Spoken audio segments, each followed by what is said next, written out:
Hi everyone, and welcome to this video. In this video I will be talking about ruby-throated hummingbirds in upstate New York. But don't worry, it's not just about New York. In New York there is one kind of hummingbird, the ruby-throated hummingbird. Keep in mind that New York isn't getting the cold shoulder from hummingbirds by only having one kind. Out of hundreds of hummingbirds in the world, only 8 spend time in the United States of America. Ruby-throated hummingbirds only come up to upstate New York to breed. They are truly incredible birds. Every day they consume half their weight in sugar. That's around 0.5 ounces since a ruby-throated hummingbird weighs 0.11 ounces. These birds are also unique because they can fly up to 30 miles per hour while their hearts beat 1,200 beats per minute.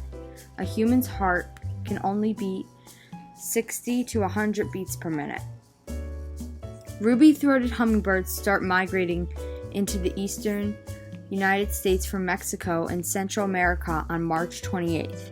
Even though these birds weigh less than a nickel, they migrate 600 miles. They leave in different groups, so each group will come at a different time. They will reach the southern states around April 25th. They reach the northern states around May 30th. Ruby-throated hummingbirds stay in the eastern states until around September 29th, when they leave to go back to Mexico and Central America for the winter. Your best chance to see them is around August 30th. Ruby-throated hummingbirds like the nectar of red or orange tubular flowers.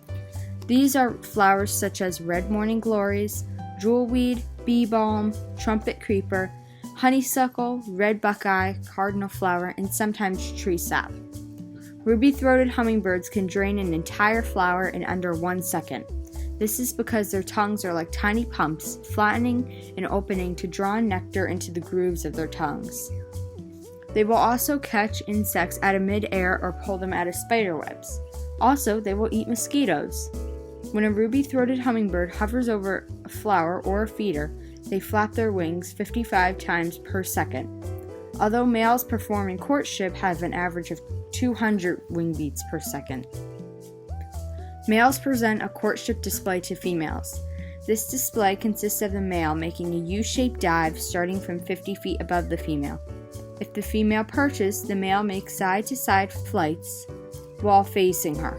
Females build their nests on a thin branch 10 to 40 feet above the ground, usually on a deciduous tree such as an oak, hornbeam, birch, or hackberry, and sometimes pine. The nest is made out of dandelion or thistle and held together with spiderweb silk and sometimes pine resin. To make the nest stiffer, the female stamps it down with her feet. She stamps the nest by pressing on the sides with her neck and chest. The outside of the nest is covered with lichen and moss to camouflage it. The nest takes 6 to 10 days to build. Once the nest is built, it measures 2 inches across and 1 inch in depth. Their eggs measure 0.8 centimeters, which is smaller than the traditional jelly bean. A ruby-throated hummingbird takes 12 to 14 days to hatch. According to the American Breeding Bird Survey, ruby-throated hummingbird populations have increased from 1966 to 2014.